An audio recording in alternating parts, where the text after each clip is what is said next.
tonight's show is a special show. And as you know, for the entire month of fall prevention, November is fall prevention month. And for the entire month, we've been presenting on various topics as they relate to fall prevention. Tonight, we'll be discussing the 411 on the realities of having a stroke. Now, strokes are silent killers because you may not have any warning at all, or it could be something so subtle it's almost imperceptible. Other symptoms of a stroke are harder to miss, such as loss of vision in one eye, double or blurry vision, slurred speech, and the inability to form words. My warning is if you have any symptoms of a stroke, call 911, even if you're not sure what it is, because the minute you have a stroke, you start losing brain cells. After experiencing a stroke, survivors can begin to recover through rehabilitation. However, recovery from stroke is a process that survivors need to continue throughout their lives. Formal stroke rehabilitation is important for survivors to regain their independence and control of body movements and functions. I have a special guest, Dr. Jennifer Richards, tonight, joining me for our discussion.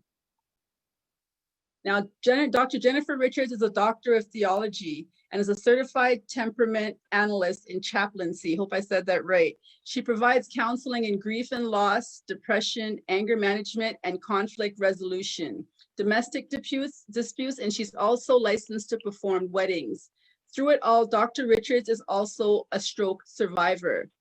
Tonight, she will share her journey of having a stroke, going through rehab, and continuing to push forward in her desire to obtain her PhD and continue to help others as she pushes through her own challenges.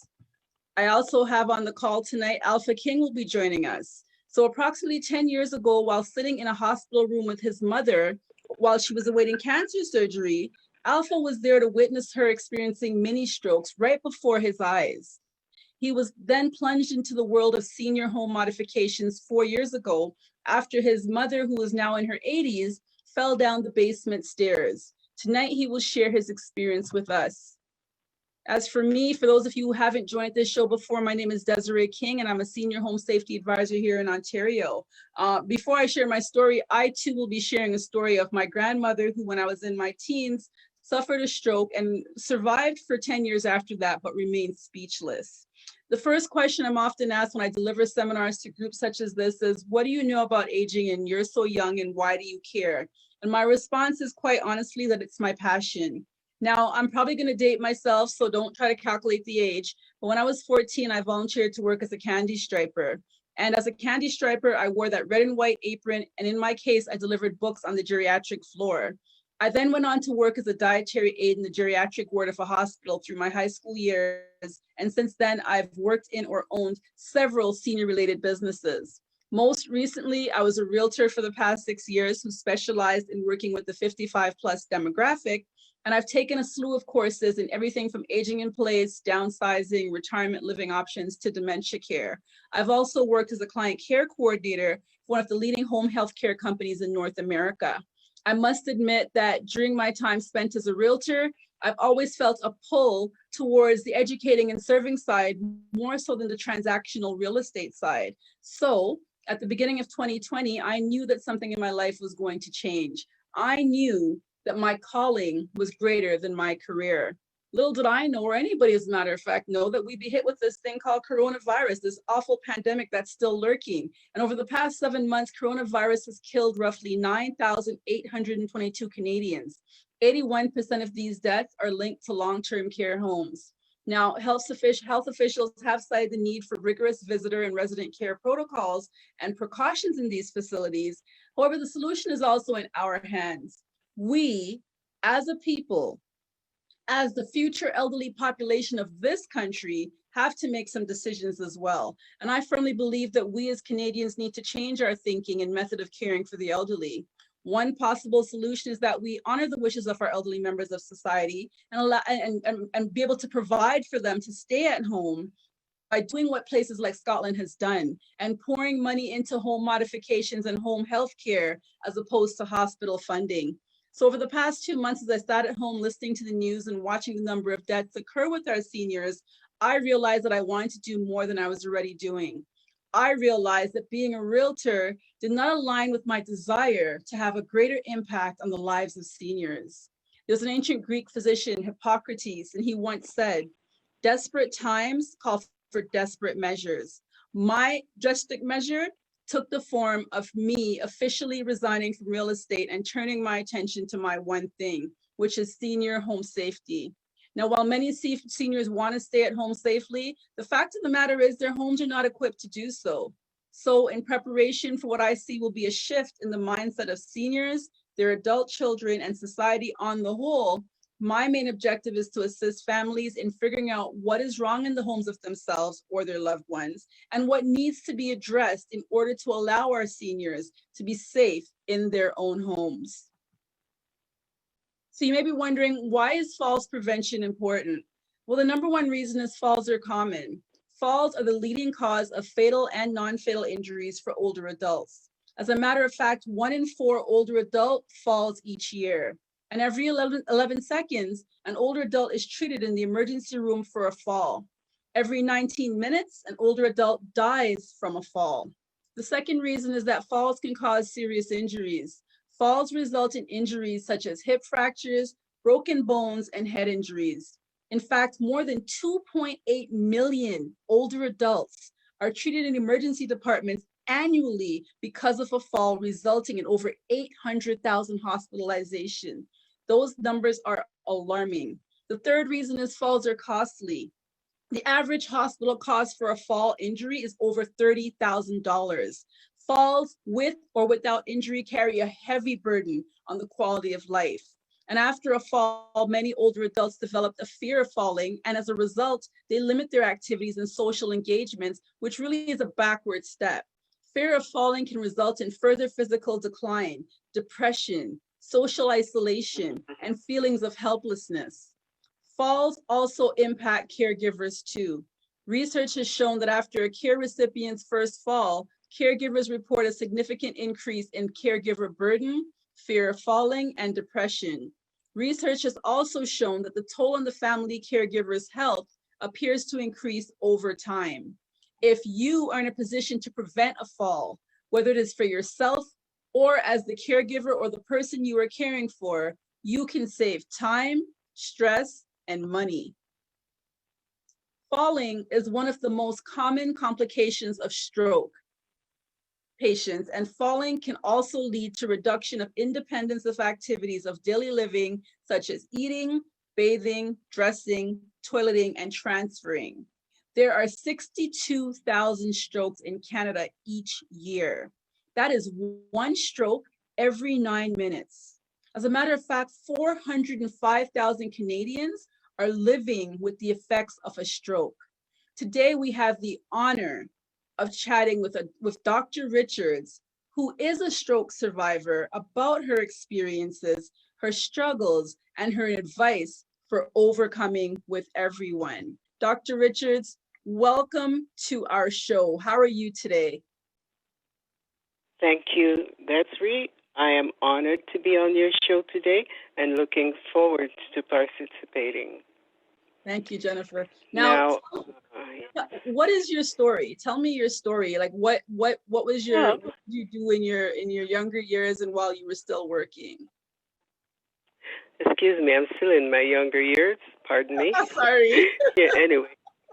Anyway, before all of this excitement took place, I was very busy working with youth, young people, who, to me, was the biggest challenge in my life, but I enjoyed it immensely. Okay. The only problem with me is that I totally forget myself and I pay attention to the needs of the young people. Mm-hmm. And most of them came from the youth child care placement with the courts. Mm-hmm. So you know what that means. That means challenge. Yes. And they were in for theft, for every little thing, just minor things, but just the same. This took all of my time. I had to go with them to court.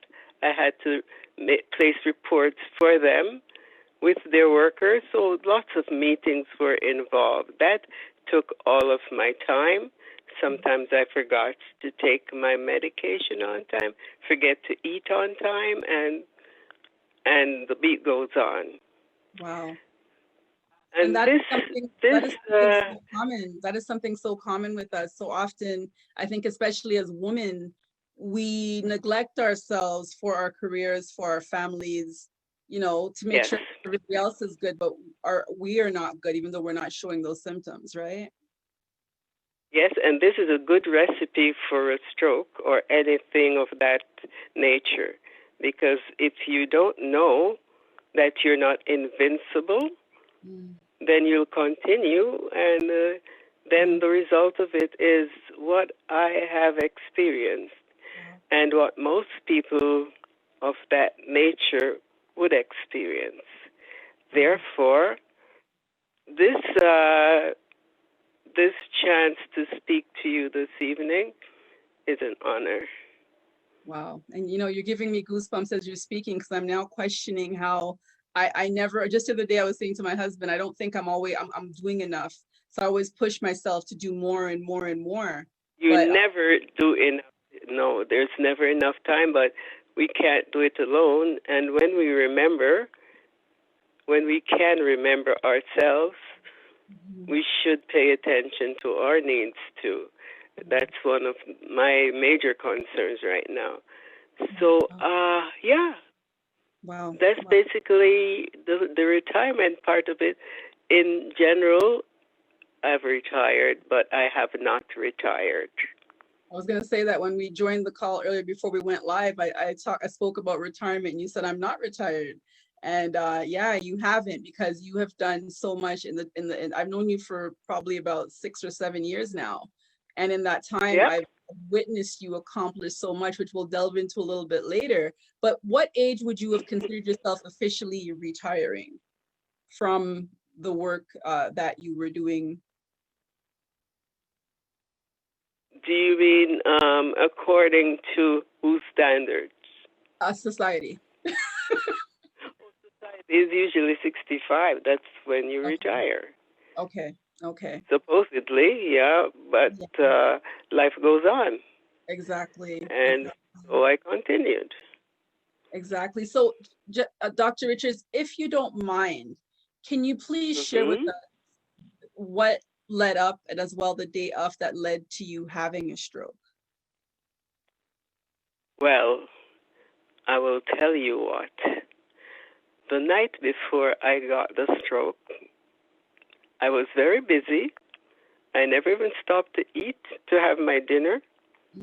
But my son went shopping and bought a case or whatever container of cheesecake. Now, remember, cheesecake and diabetes and high blood pressure, especially diabetes, does not go too well. Now, I was told I should have just a slice, but knowing me, I know that I don't get sick that often, and nothing happens to me. So I continued. I had, through the course of the night, I had 3 slices, 3 ginormous slices of cheesecake. Of course, at that point, I'm still up. I was up until about 3 o'clock in the morning, still doing reports. So I was entertaining myself in the process. No sleep, forgot to take my medication, and then I expected to get up and feel quite okay.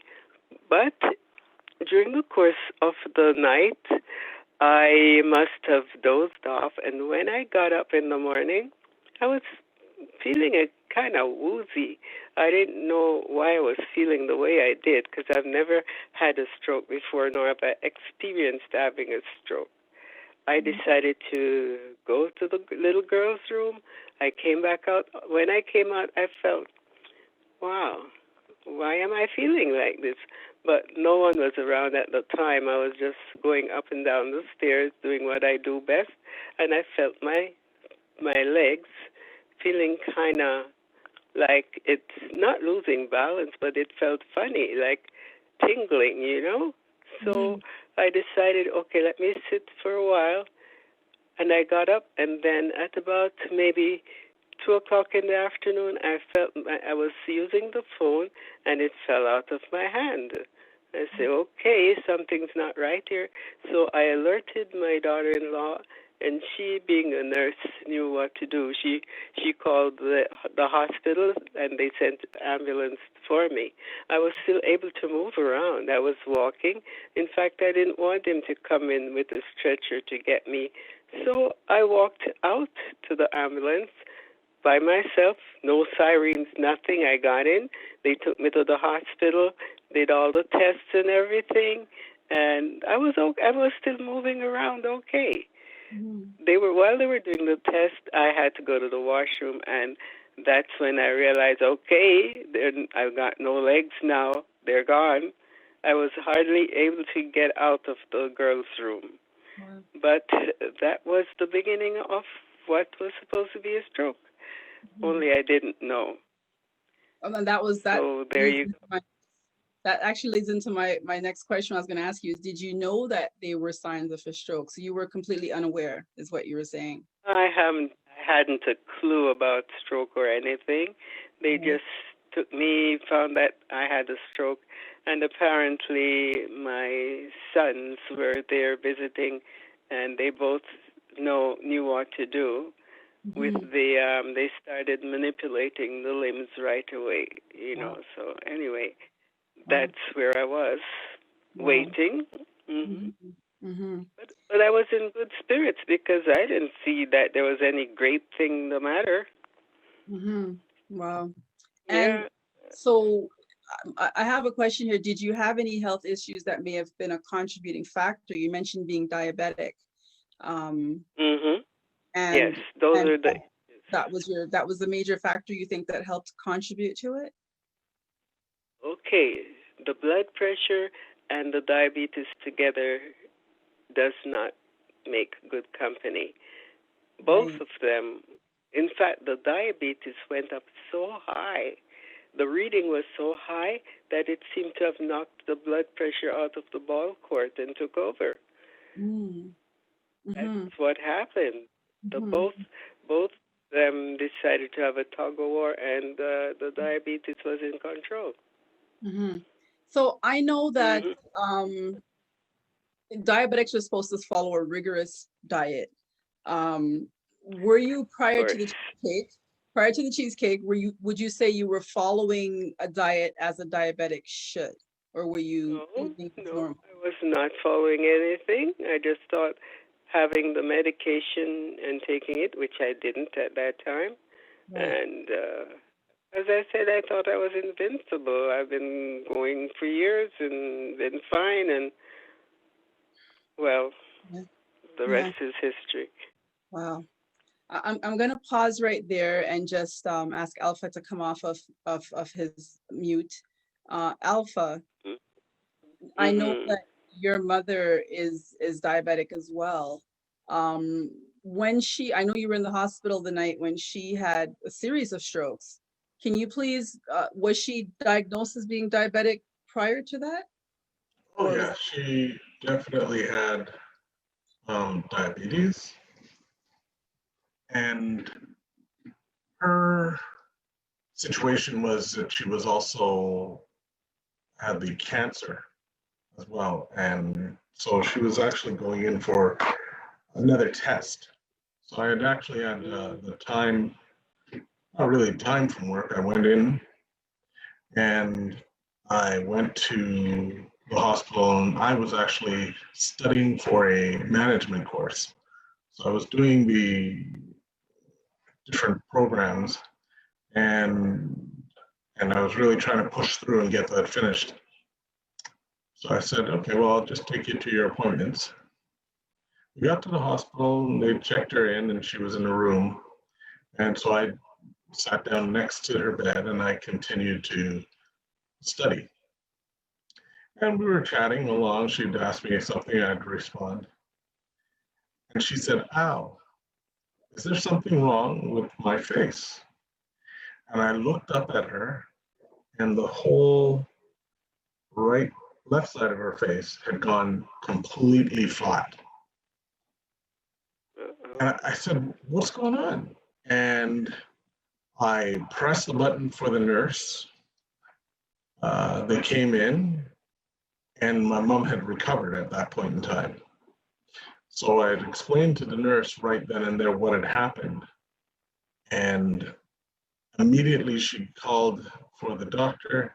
The doctor came in and asked me again what had happened. I explained what had happened. And then they rushed her to surgery, and they said she had to get surgery right now. So they rushed her out, and I was now down waiting in another area for this surgery to take place. I was told that she was having a series of mini strokes, and they needed to put a stent in place, and they also, of course, were working on the cancer at the same time. So they went ahead and cut out the cancer cells, and that was the beginning of the downfall of this little superwoman. One common denominator, and I will say it's definitely a blessing, is that in both your circumstances, Jennifer, you had your daughter-in-law who was a nurse. You had your sons who knew what to do, and they were able to, because the minute you have a stroke, you start losing brain cells. So they were able to call 911. And Alpha, you were in a hospital. That's the best place. A stroke is not a blessing at all, but you were in a hospital with your mother where she could get that immediate attention. So that definitely as well was a blessing in disguise for you to have been in that circumstance as opposed to in the household or her not having anyone there. Both very different stories, but very compelling stories. And I hope a lot of people who are watching this, give yourself a reality check. Are you are you invincible? We all put on this superwoman cape. Are you, or Superman cape? Are you living a life like you think you're invincible? This conversation, we're not even halfway through yet, is a reality check, I think, if nothing else, for everyone, including myself. I'm sitting here getting goosebumps, including myself, to take a check, because life can change in the snap of a finger. It really can. Jennifer. Yes, yes, ma'am. Are you struggling with any side effects since the stroke? And if so, what are they? Like, how is it? Of course, I still am going through working my way back to normal. I still struggle with walking and everything, but I'm able to do everything else for myself, thank God. And I don't want to stress the point that it's not easy, but it is not. You have to be really strong mentally and decide to just do whatever you can to survive. In fact, I get very upset whenever anyone sees me and asks me if I need help. And I tell them, no, I'm fine. If I need help, I'll ask. I'm not rude or anything. But when you're used to being independent and doing everything for yourself, it's very, very hard to see yourself otherwise. And until I start seeing myself as helpless, I will continue to do everything to get back to normal. So it's also your state of mind that you've maintained. You've maintained an independent state of mind. And I think that's if you don't, yeah, go ahead. If you don't, you might as well give up, which I don't intend to do. It's not easy, and it's not pride even, but I believe that if God has given us his potential and we can do all things, I believe in that we can do all things if we trust and have faith that things will get back to normal. Gradually it will, especially when he has assigned you a lot of work. You have to definitely tell yourself it's not over till the fat lady sings. Exactly. Amen to that. Amen. And Alpha, your mother, how has she changed since the stroke? Can you unmute yourself? So after the operation and everything, she was back home, and her sister was living here and living with her. And she continued to have some fainting spells. So again, all the tests and everything came back that they weren't sure what it was. So we just continued to monitor it and keep a track record of when things were happening. We then put in a stair,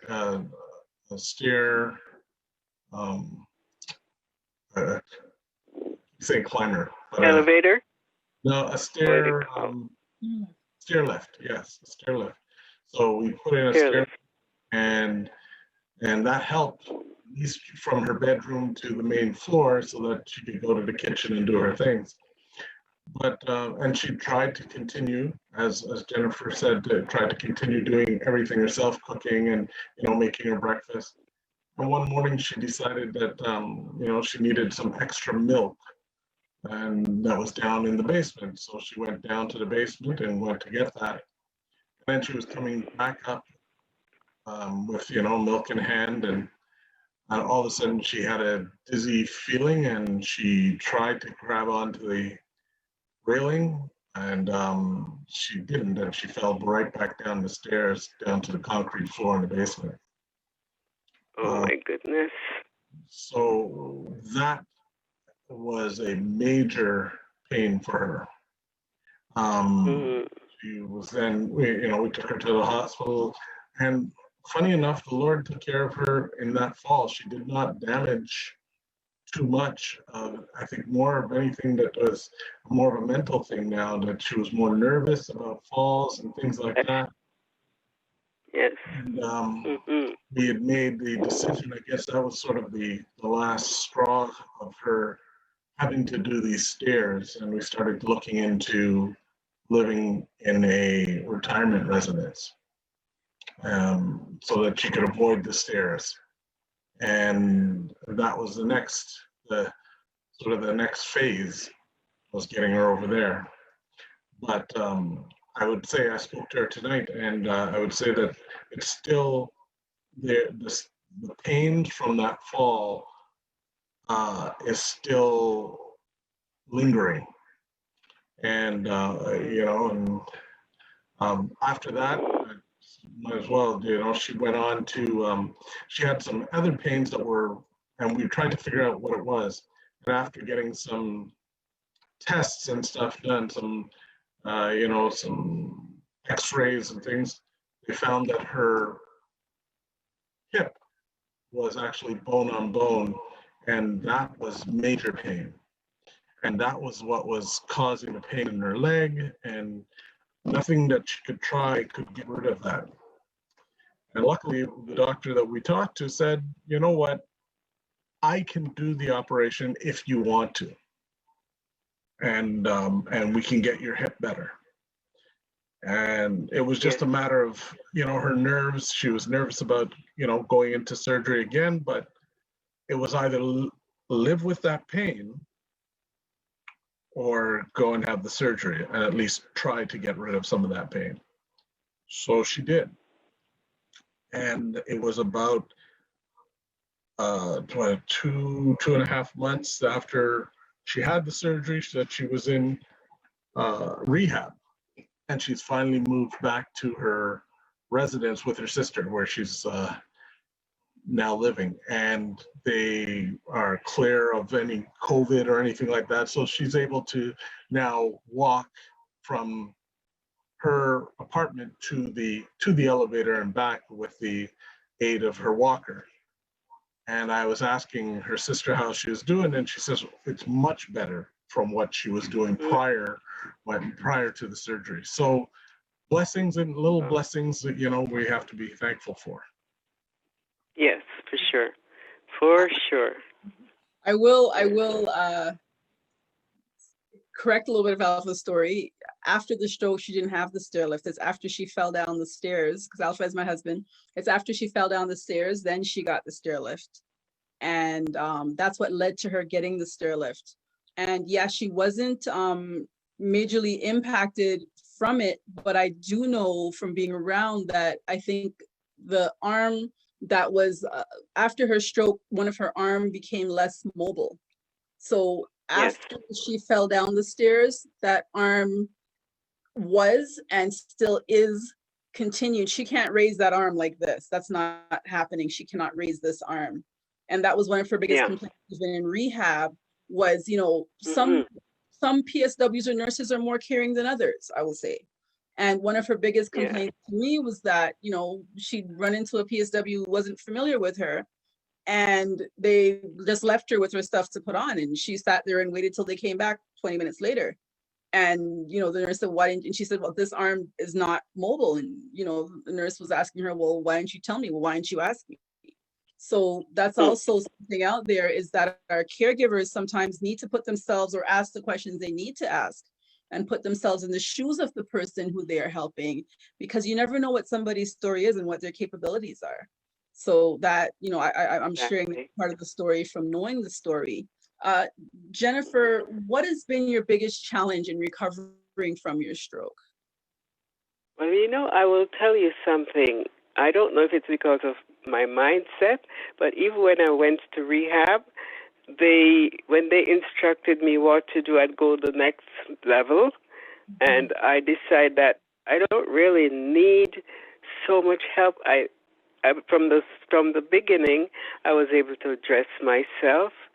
My limbs were still moving because when my son is a physio at the same rehab, he would check to see how mobile my legs were. You know, the one that I had a stroke, well, I have to say on the left side, which is my favorite side that I've always used, I was not able to write or do anything with my hand, even though I had therapy and everything.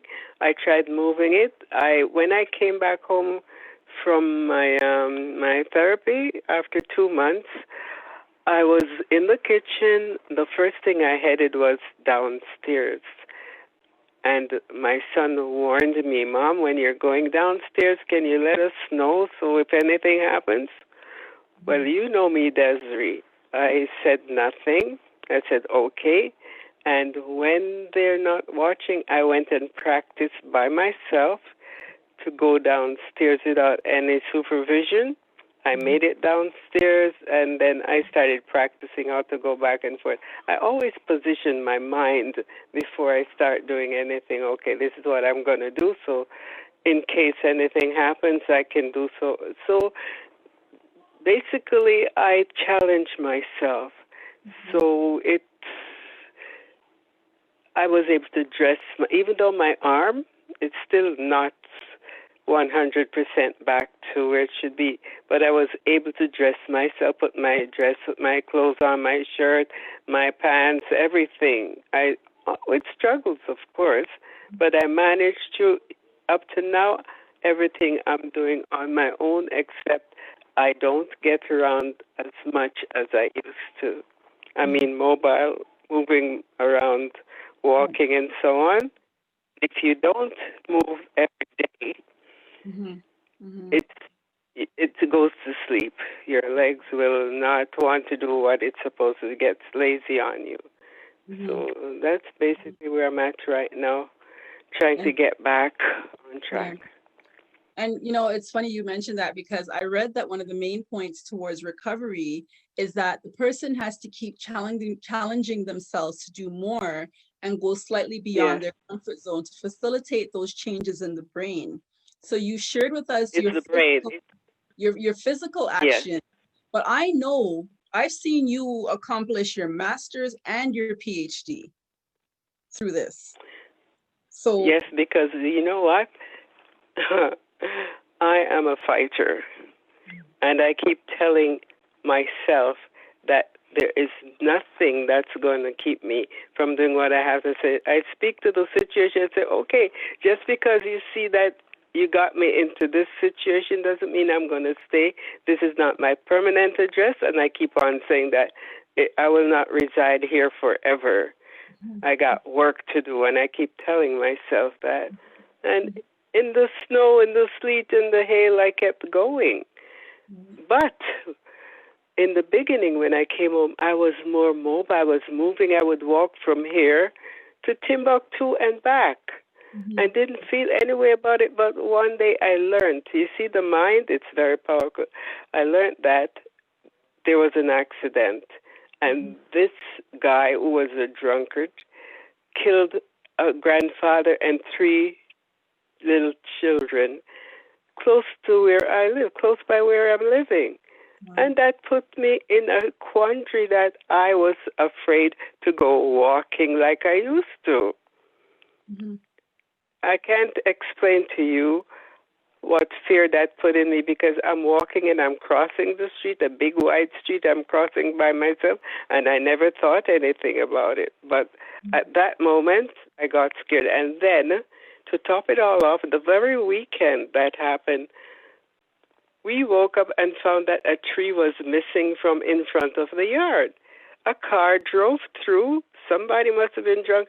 Drove through the yard in the morning, wee hours of the morning, knocked over the tree, and only God knows if anyone was out there what would happen. So that puts you back a bit. Yeah. That's basically. So the mind has to be rewired. Definitely. Wow. But most of my recovery has got a lot to do with the rewiring of the mind, because the brain has forgotten how to walk. So the nerves has to be reconnected. It's the reconnection of the nerves now that is like in progress. So it's a lot of I can't even say exercise. I do a lot of exercise, and I get acupuncture and this and that and what have you. But until those nerves find their way back, this is what I'm fighting with right now. I was reading. Otherwise, I was reading another story from someone who had survived from a stroke, and he compared it to, it's like a baby learning to walk again, except a baby doesn't know what walking is like. You know what it's like. So that's where the frustration can kick in. Would you agree with that statement? That's right. I get frustrated. Not all the time. Sometimes when I get anxious about things, I get frustrated and I say, God, how much longer? But I just have to wait, because I'm not in control. Otherwise, but I'm telling you, something I forgot to mention in the beginning. About almost 30 years ago, in my prime, I had an aneurysm. I didn't know what that was, but I was under a lot of pressure from my business and everything, and I don't know, it took a toll. The family business and everything was sort of making me anxious, and I got an aneurysm, which is relating to a stroke. Wow. And I had 9-hour surgery on my brain and was able to get out of the hospital in no time. And the doctors and everyone, they were amazed that this could have happened and I'm still alive, So I guess that sort of make me feel that I was invincible, because I was out in 9 days after 9-hour surgery going through, because I was focusing on not being in the hospital to get back to my business and make sure that everything is going. That's all I focused on. And I was able to get out of there in no time, unscathed, because the amount of things they gave me and told me I had to do, and, everything they told me I should be doing, it was in defiance. So, I don't know if that was preparation, because I never thought I'd ever get sick like that again. Wow. And I remember your son, who was a member of our Toastmasters, who still is. He once gave a speech, and his speech was that when you feel pain, that is not the first sign. So often we think when we have a symptom or pain or something, that is not the first sign. This has been building up in your body like a volcano. Volcano, just when you see an eruption, doesn't mean the volcano just starts to erupt. The volcano has been building up to this, and your body's the same way. So we need to take care of our bodies before we get the sign or the symptom, because that is sometimes too late. You know what I mean? And that was a powerful speech he gave, and he's a very powerful speaker, and it's resonated with me till this day. Yeah, we have to remember these things because so easily we forget. You see, when I came back from rehab, Mhm. I just fell right into the same pattern, not really with the eating, and so I had to be careful with that. But I forget that I can't do all the things I used to do. So I decided to go to the backyard because I was feeling strong. I was able to, and I started to push the big garbage pail by myself as if I'm taking it, for totally forget that this doesn't happen anymore. And so I wondered what happened here. I'm not able to just move the thing on my own, and I fell. Wow. I fell. I didn't let anybody know that I fell because I would get it. Not Mm. only did I fall, the thing fell on top of me, and Yeah. I finally found my way out of it. I Yeah. I had to laugh because when I fell, I didn't panic. I just stayed down there and I was laughing to myself. Then I got up and I knelt down. And Mhm. on my knees, I'm pushing this thing off of me, and I pushed into the wall. Mind you, of course, it scratched my cheek a bit, but I was able to stand up and pull the thing up. Was it one Well, of those don't ask me how those I big did it, bins? but I Those, was so happy was that this I one of those didn't new, get caught. was that one of these new big bins that we have, not the small bins from back in the big bins that we have The now? same one. Oh my goodness. Wow. Wow. Wow. No, I Wow. take a lot of chances, and this is not right, but No, I it's not. don't know. I'm just wired like that. Mm-hmm, mm-hmm. So this leading me into another question on lifestyle changes. I know you say you're still Hmm. in rehab and you do a lot of exercises. Have you made any dietary changes? Yes, I had to. I had to make sure I'm not eating. Well, of course, I still don't eat on time when I should. Uh, so the diet is I have to stay away from sweet things which I love. I don't eat ice cream. I Mhm. don't eat the cheesecake. I just get to have just a little smidget if my son decides that I should have a piece. And this is the other thing that bothers me. I don't want to be anybody's child, to be Yes. controlled and told what to do. That really freaks me out. But I Right. go along with the program anyway. I'm being monitored, so Mhm. It comes I from a think place the diet, of I stay love. on top of it. Yeah, it comes from a place of love. It definitely does. I know I that. know, Um, I I know. That's the my problem. Yeah, yeah. My grandmother, I wasn't there when she had her stroke in Trinidad. She had a stroke about, God rest her soul, when I was about 18 years old. And her stroke left her completely, couldn't write, couldn't do anything. She became bedridden. Yes, She lived yes. for 8 years after. But what I will Oh my. share is that she was diabetic as well. She had high blood pressure as well. And I'm from the Caribbean, so she Mhm. ate the traditional, typical, Caribbean diet, which is Yeah, not too all the for any of these starchy things. food, all the yeah. Mhm. Yeah, and what I I will try to say, have greens, a lot of greens. Yeah. yeah, we had a nurse who took care of her, who helped to take the family take care of her until she passed away. And by Mhm. the time, because that person was feeding her and giving her the right foods appropriate to her diet, when she died, Yes. diabetes was not a cause of her death. It was nowhere in that report. Diabetes was gone. So it was something Okay. that, because it was sad that she had to get to that point to eat as she should, Mhm. but it was cured, Mhm. for lack of a better word, by the time she passed away. So diet is Okay. so so It's so so very important. fundamental. It's very Well, important. I'm using.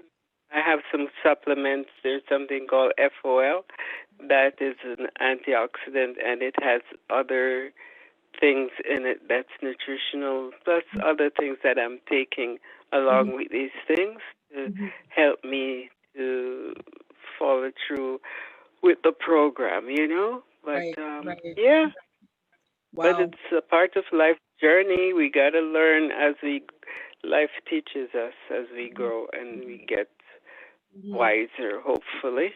mhm. And Alpha, Yes. as far as your mother goes, um, I know that the hip was the main thing for her because bone on bone is painful no matter how much painkillers you take. Yes, yes. And now I do hear her more eager because before she couldn't exercise because it was painful. Even walking down the Mm-hmm. hallway. Have you heard any changes in her as far as that goes now? Well, the main thing is that the pain that was in her leg is not the thing that she's focusing on. The pain in her Mm-hmm. shoulders now is a thing that she's wishing she could get rid of. And I think that now that she is sort of free of the other pain, she can start looking at different remedies, different modalities, some massages and maybe even some chiropractic to help Mm-hmm. with those areas, and just to see if that could now ease her pain because it was just too much on her legs. But now Okay. that that's gone, maybe she can now work on those, and she's willing.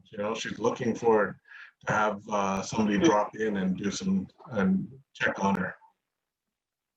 Yeah. Yes, these are. Since your stroke, you live in a bungalow, correct? Or is it a back split? What type of home do you live Yeah. in? Yeah, It's a it's a bungalow. bungalow. Okay. So A you haven't stretch had, bungalow. have you made any modifications to your home? I know stair lift, maybe not, but like grab bars, that type of thing in No. the shower, walk-in shower. Have you made any modifications to your home? No, no, no, no, no. I get into my shower by myself. It's all challenging yourself. At first I would just shower downstairs in the shower, but Mhm. no, I can climb into the bath without any alterations or anything. I Okay. just do it, and I get out safely. I just position myself when I'm getting out. Mhm. Before I get out, I position myself to go in and out to Mhm. avoid falling. Mhm. Mhm. So Jennifer, No, I haven't made any changes. okay. And what would you say, what do you feel are the main contributors to your recovery? I know a strong mindset, exercise. Is there anything else you would add to that list? I would love to be able to get my brain to put my nerves back in place because my son showed me an exercise that I need to do. The affected leg does not feel like it wants to get up and do anything. So the other one that is okay is overcompensating. Not that it doesn't want to, but it feels like there's a ball and chain on it. Mm-hmm. The stroke leg feels like I've got a ball and chain on my ankle. It's heavy.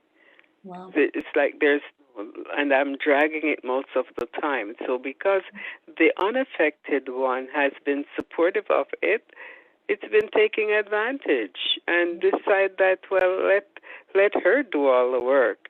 And now what has happened? That unaffected side is now feeling like I fell on the ankle and Oh. it's sore, really sore. So Mm-hmm.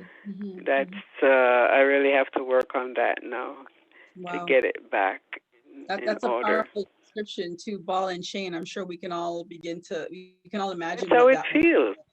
Wow. Okay. Okay. Yeah, so anyway, I'm gonna I don't pivot. even think about it or pay attention. I just have Okay. to find some way to move Yeah. around just the same. Okay. I'm gonna pivot from that now. Yeah. And I know you're the founder, you're also the founder of an organization called the Lioness Circle. Uh, Oh, yes. so what does that name represent, the Lioness Circle? What does that represent? Okay, it represents like the family structure, the mother being the caregiver and everything like this, the foundation, the platform for everything in the family, right? So the lioness, you know what she does. Mm-hmm. She's even in charge of the the upbringing of the children and the father, because most of the homes are fatherless, but the fathers are still there. The mothers are supportive of the fathers. She Mm-hmm. goes out and she brings the food and everything. But most of all, the Lioness Circle is here for restoration of the family, to bring some kind of bringing the family back together through the mindset. We're working now on a lot of counseling around post-traumatic stress disorder because a lot of our people have suffered without even knowing that they're being affected by the things that has happened to them from childhood right up and affect their relationships, affecting everything in the society. So the lioness now is in charge of bringing the family back together. And that's basically what we're doing through education. And we have no, most of our families, they have made no preparation for generational wealth or anything in case of anything happening. We have to educate on that, how to make sure that we leave a legacy for our generations to come. And our spirituality, getting reconnected with the mind of God so that we can hear from his viewpoint, which is already laid for us. And I just want to do the raising up the generation that has fallen. That's what we're working on now. Restoring the lifeline, pipeline. Yeah, it's a lot of work. It's a lot of work, but it starts first with the mind. Yeah. And then goes the from mindset in a positive way, yes. All right, and you mentioned legacy. What do you want your legacy to be? Wow. You know, the legacy of a firm foundation where you plant the seed when it's early. A lot of our young people who are getting into relationships and so on, they don't have the wherewithal. They don't know anything. They just think it's romance. It's this, all the media presentation. But the reality is that we have to build a relationship where God is the center of everything. Whether they believe it or not, we still have to put it in the program and make sure that God's word is being presented. All the principles that's been put in place for us to follow, and the legacy that you want to pass on, that your children will be able to maintain themselves without getting into a lot of unnecessary debts and building. It's all about building relationship and building a foundation that will last for the next generation to come. And it's got to do with love, loving self first, and loving God first and then self, and making sure that you're not selfish. You want to share everything that will build people and raise your consciousness to a higher level where God can use you. I think that's a whole lot. It's a whole lot. Definitely. But as I said, the mind is the center because that's what God has to communicate to us through. I agree with you, definitely. What advice would you give to our listeners? Looking back at what advice would you give our listeners on we can't, there's no surefire way to avoid having a stroke, but what advice would you give our listeners on steps they could take, preventative measures that may help them in not having a stroke? That would be the best way to word that question. You have to first make sure that if you're instructed by a doctor, if you have high blood pressure or diabetes or anything that will contribute to this thing, that you are aware of the fact that this will result in a stroke if you don't pay attention to them. We cannot be too slack and thinking that everything will be okay just because we skip a meal or we skip our medication. Whatever we have to do to maintain your health, it's very important. And once you have something to do, just stick to it and don't give up. If you have a stroke already, and you have to get over it. It's hard work. So if anything, try to prevent it by just following instructions from your doctor. Go and get your checkup as often as you can. Don't be like me and leave things behind and go and eat cheesecake and all these things when you're not supposed to. So that's the recipe for a stroke. I think cheesecake is a problem, because I will not touch cheesecake right now. I'll share a story, nothing to do with strokes. But when I was about 9-10 years old, my mother made cheesecake. And I love this thing so much that I ate a whole cheesecake in one night. And let me tell you how I got sick. I got so sick that to this day, when I see cheesecake, I'm not touching it. So cheesecake. Yeah, man, cheesecake is good, but it's rich in calories. And that thing, I'm afraid of the cheesecake. I will not touch cheesecake because I was that sick from cheesecake. I just had to add that part in. I don't know what stopped me that night. I was having a ball eating my cheesecake. Everybody's in bed. I'm having a ball. Jennifer, we're wrapping up a little bit here now. You have accomplished so much in the time I've known you over the past 10 years. What is next? It's great. I think I want to climb the Kilimanjaro. The cheesecake. Oh my gosh. Really? No, I've been invited last year. Oh, last year I was invited. Okay. So you may take that up. We were supposed to climb the CN Tower. That can sit now. I want to climb the Kilimanjaro. Wow. I did the CN Tower once. I know you did. Of my husband. I will not do it again. But I did do it once, and that's good enough bragging rights for me. Once is, hey, I did it. I've conquered that. I'm good. Yeah, you needed that. Wow, that is a serious. I wasn't expecting that answer, but wow, I definitely need to know when you're doing that, to journal that one and have you back on the show sharing that. I intend to do that. I don't care what anybody say. If it's on my knees or whatever, I'm gonna, because last April there was a trip that was going there. Remember I told you that I got an award? Yes. And one of the ladies said that this in April last year, that we're going to have a trip to go to Kilimanjaro, and of course COVID came in instead. So wow. Okay. Well, I'm looking forward. I wouldn't have been able to make it that time, but sometime I will. Yes.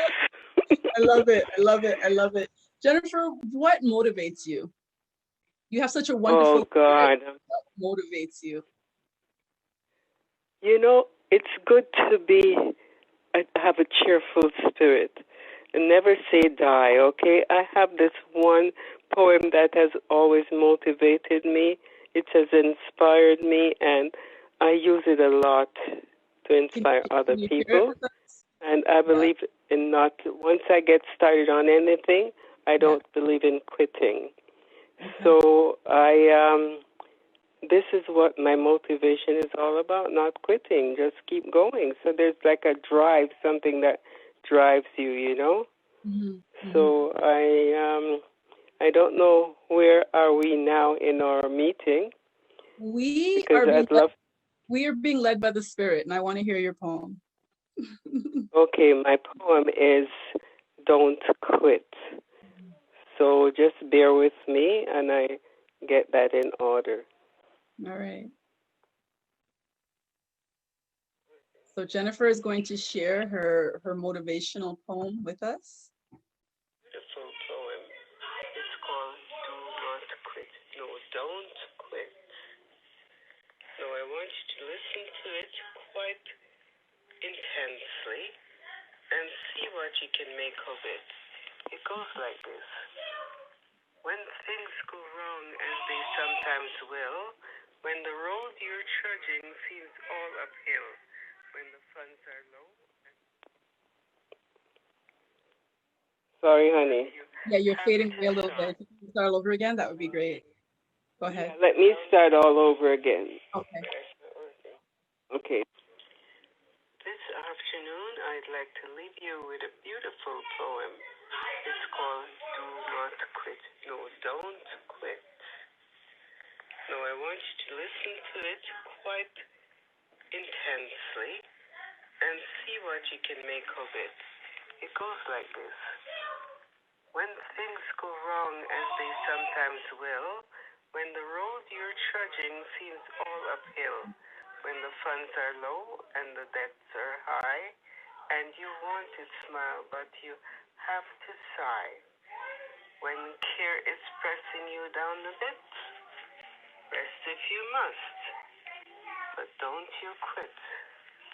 Life is strange with its twists and turns, as every one of us sometimes learn, and many a failure turns about when you might have won had you stuck it out. Don't give up, though the pace seems slow. You may succeed with another blow. Success is failure turned inside out, the silver hint of the clouds of doubt, and you never can tell just how close you are. It may be near when it seems so far, so stick to the fight when your heart is hit. It's when things seem worse that you must not quit. Is this not a beautiful poem? I live by this. Yeah. It helps me, it inspires me, and I've used it on many occasions to support the way I think. Never give up. I don't believe in giving up in spite of all the obstacles. In fact, I know for a fact that these are the things that we have to experience in life to become that solid rock, foundation that's already built for us to stand on. And if we trust in God and believe Him and take Him at His word, He can do anything. He is on His potential in man. Have a good evening, and thanks for tuning in and listening to us. Thank you. Yes, my love. And Alpha, thank you, Jennifer. I was saying the poem with you as you were saying it, because I think it's one of the ones that my mother gave me to motivate me as I was, and it definitely helps you to press through the struggles that you may encounter in life. Yes, it does. Beautiful poem, and I thank you so much for sharing that with us. Before we go to questions, from the viewers, Alpha, what have you learned from watching what your mother has gone through? Diabetes can be something that's hereditary. What have you learned from this, and how have you modified your life accordingly based on what you've seen your mother going through? Yeah, I'm a pretty healthy person, and I've often taken care of myself when it came to health and when it came to what I put in my body. And one of the things that I noticed is that there was a cocktail of pills that my mother would take. And I know for a fact that I'm not going to be on that cocktail. I know one of the doctors that I had given me some pills at one point for high blood pressure, and not high blood pressure, for what's the towards diabetes, and it was to cholesterol, high cholesterol. And when he gave it to me, I could feel a change in my body instantly. So one of the things that I know for a fact is that I have to listen to my body and listen to how I feel, because when I took those, I realized that I'm not feeling well. So I stopped taking them. And I didn't go and see that doctor for 3 years. I'd actually went and saw a naturopath, and I told her what the issues were that I was having, and she put me on a plan. And in 31 days, I was so much better that I went back to my doctor to have a checkup. And he said, those pills I put you on 3 years ago, you don't need to be taking those. And I said, don't worry, I wasn't taking them. and so that's the kind of thing. It's one of the things that I would leave with people is to look out for the signs when you see something. Check with a practitioner. Some people say, "Oh, well, you know, what would a naturopath know, or what would a chiropractor?" Listen, check with them. Give them what your issues are. Let them just do a test on you and see if they can figure out what could be better for you. And and of course, pray and exercise and eat properly.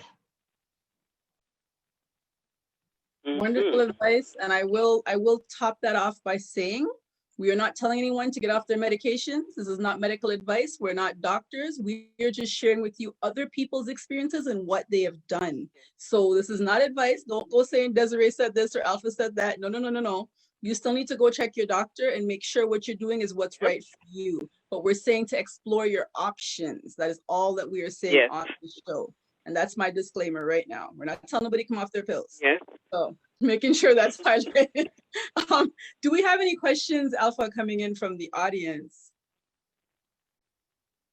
I can't hear you. You're on mute. I don't see any questions. I just see a lot of hellos, and thank you very much for sharing, Dr. Jennifer.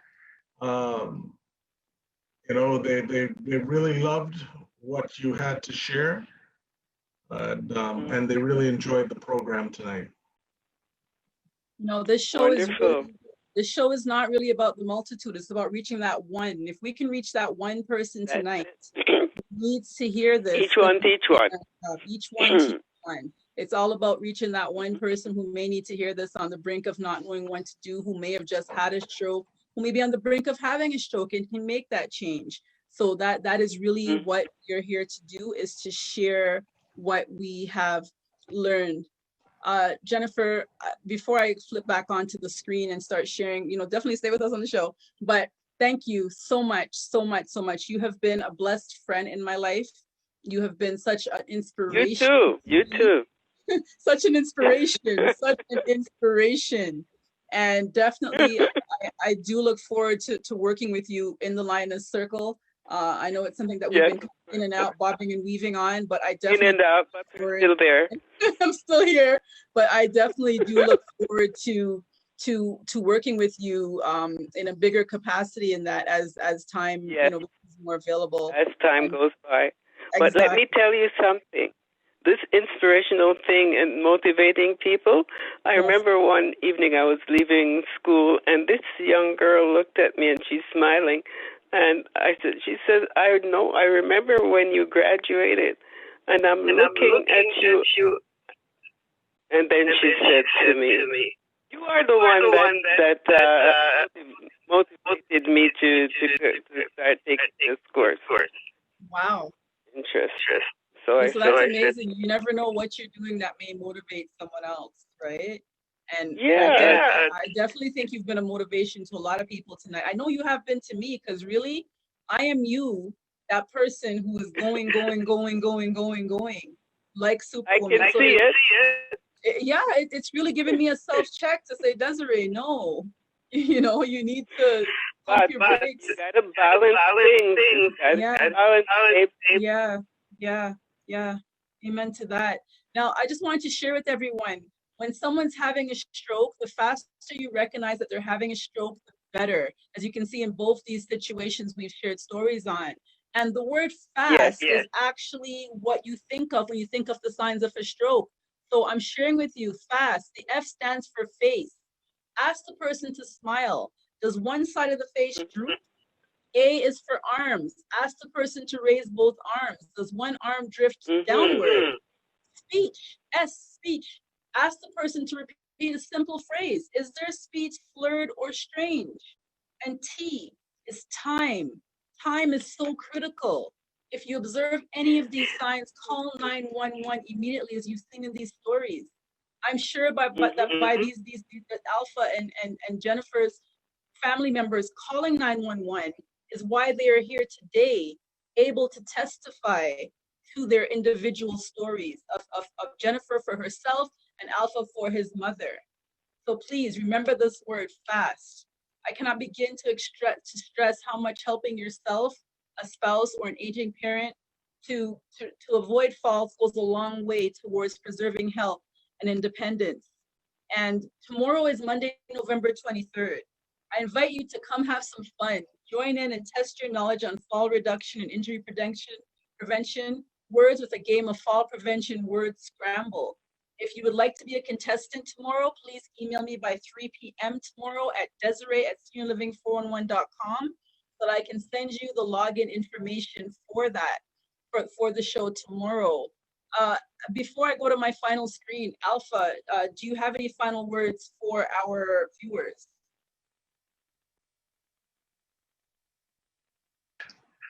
Stay safe and look out for the signs and move fast. Okay. And Jennifer, do you have any final words before I go to the next screen? Oh, definitely. Stay away from toxic food and toxic people. Oh, yes. Yes. Toxic people. That's another topic on the show. But definitely, yes. Yes.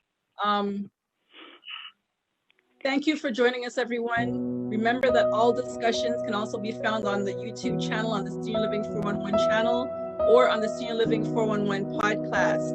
Please remember to like this broadcast, share this broadcast, or subscribe to this broadcast, and follow us on Facebook on the Senior Living 411 Incorporated page, and join the Senior Living 411 series private Facebook group, where we post various things outside of this on different specials we're aware of, different one of our affiliates, what they're doing, and so much more.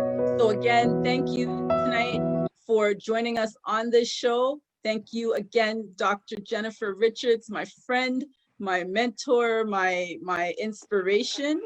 And okay. She's like, no, it's enough. But you are. I don't know if I've ever told you. And sometimes in life, we often don't tell people, how we feel about them. So I'm just letting you know that you are appreciated. You are appreciated, and thank you so much. And thank you. Yeah, but I'm not going any place too fast or too soon. I'll be around for some time. You're not allowed to go anywhere. You're still young. You're still young. It's nice to know just the same. Exactly. So thank you, everyone. You can see we had fun on this show, and hopefully if nothing else, you've taken away, take care of yourself. We take care of others. Take care of yourself. Take care of yourself. Those are my final words, and have a wonderful, wonderful evening.